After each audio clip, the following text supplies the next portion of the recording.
The most on the beautiful Uttarakhand की एक ऐसी वैली जहाँ पर इंडिया का ये सबसे पहला गांव कहा जाता है। चाइना के बॉर्डर के इतने करीब और इंडिया के कोने पर बसा गया ये एक खूबसूरत एक गांव। और इधर हर एक पहाड़ और इधर हर एक मोड़ की एक अलग और इन खूबसूरत कहानियों से हमें गुजरना होता है। और उत्तराखंड के इन 4 धामों में से एक धाम बद्रीनाथ धाम, जो कि इन खूबसूरत पहाड़ों से और इन खूबसूरत नई नई कहानियों की शुरुआत से और ये रास्ता जो सड़क और इसी जगह से 500 पांडव स्वर्ग की ओर बढ़े थे। ऋषिकेश से करीबन 300 किलोमीटर की दूरी पर गेटवे टू हेवन कहा जाने वाली मानो वैली, जो कि ये खूबसूरत वैली है। इधर की मैं बात करूँ व्यू और द खूबसूरत, wow, the most on the beautiful, ये उत्तराखंड के माना वैली सबसे बड़ी वैली है। लेकिन बॉर्डर के पास होने की वजह से इसीलिए बस एक छोटा सा हिस्सा ही हम टूरिस्ट के लिए ओपन है, जिसकी शुरुआत हमारे बद्रीनाथ से होती है, जो इन खूबसूरत मंदिर और इन खूबसूरत व्यू और इन खूबसूरत पहाड़ों के बीचों बीच से।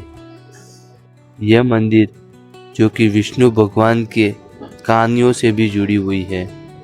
इस मंदिर की तरफ जाते हुए आपको यहाँ एक तप्त कुंड दिखने को मिलता है। बद्रीनाथ कम से कम 10,000 फीट की ऊंचाई पर है, जिसकी वजह से जहाँ पर टेम्परेचर हमेशा ठंडा रहता है और एकदम ठंडा, पर इसी कुंड पर हमेशा पानी गर्म रहा करता है, जो कि 40 से 45 डिग्री गर्म रहता है। तो चलो इधर मैं स्नान करने के बाद ही हम लोग आगे जो कि मंदिर के अंदर दर्शन करने के लिए जाते हैं। जो सब श्रद्धालु जो इधर आते हैं वो इधर स्नान करने के लिए अपनी आगे की यात्रा शुरू करते हैं।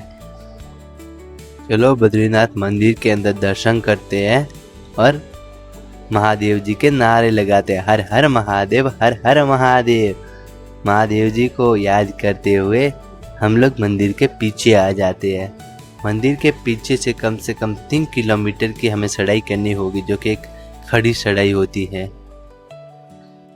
इन खड़ी चढ़ाई करने के बाद हम लोग जाएंगे शरण पादुका तरफ, और ये 3 किलोमीटर की यात्रा करते करते हमारे बीच में जो कि खूबसूरत वाटरफॉल, इन खूबसूरत पहाड़ और इन खूबसूरत व्यू और नज़ारों के साथ हम लोग अपने ट्रैकिंग को शुरू रखते हैं। और आपको इन बीच में छोटे छोटे वाटरफॉल और कोई बड़े वाटरफॉल, जो इन खूबसूरत व्यू, और मैं फाइनली 3 किलोमीटर की ट्रैकिंग करके मैं आ जाता हूँ शरण पादुका। मैं इधर आता हूँ, मुझे दिखने को मिलता है एक पत्थर के ऊपर पहाड़ का निशान। ऐसा माना जाता है कि जब कृष्ण भगवान सबसे पहले इस वैली पर आए थे तो उनका पहला पैर यहाँ पर पड़ा था। इसे ही शरण पादुका कहा जाता है, जो कि कृष्ण भगवान के पैर का निशान है। और मैं शरण पादुका के दर्शन करने के बाद मैं निकल जाता हूँ अपनी और अगली ट्रिप पर। बद्रीनाथ के कम से कम 3 किलोमीटर की अलंकदार नदी के साथ इस वैली में आगे बढ़ते हुए हम पहुँचते हैं इंडिया के सबसे पहले विलेज में और पहले गांव में। सरस्वती और अलंकदार नदी के संगम के किनारे बसा गया एक ये छोटा सा माना वैली, और यह है इंडिया का सबसे पहला गांव। यह है माना वैली का एक आखिरी गांव जहां पर लोग रहते हैं। और इधर करीबन पॉपुलेशन 500 से लेके, जो कि लोग सिर्फ 6 महीने इधर रहते हैं और बाकी के टाइम में पहाड़ के नीचे, क्योंकि 6 महीने इतनी इधर बर्फ गिरती है और इतना इधर ठंडा टेम्परेचर होता है, इसी कारण लोग इधर नहीं रह पाते। इसी कारण वह पहाड़ के नीचे जाके रहते हैं, जो कि माना वैली जो कि अपने आप में ही एक खास बात है। लेकिन एक और चीज, लेकिन इस गांव से एक बात और जुड़ी हुई है। महाभारत की कथाओं में ऐसा माना जाता है कि 5 पांडव इन विलेज से गुजरे थे। इधर से ही सुरंग जाने का रास्ता शुरू होता है।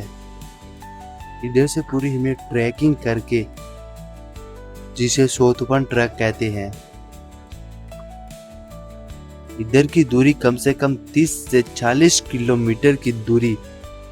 तो चलो इसी ट्रैक से हम लोग अपनी यात्रा को शुरू करते आगे की ओर।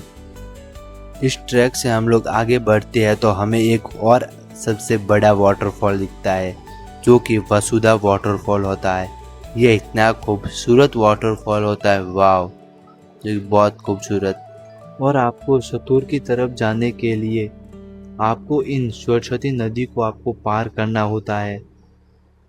इस नदी का पानी का गेज इतना तेज होता है, जो कि हमें पूरी संभाल के इधर से ये पुल पार करना होता है। और यहाँ पर एक पुल बनाया गया है, जो कि भीम पुल कहा जाता है, क्योंकि जब 5 पांडव जा रहे थे इधर से, तब ये बीच में नदी आ रही थी, तो पांडवों को पार करना था स्वर्ग का रास्ता, तो उन्होंने इधर ये बड़ा पत्थर रख के इधर रख दिया।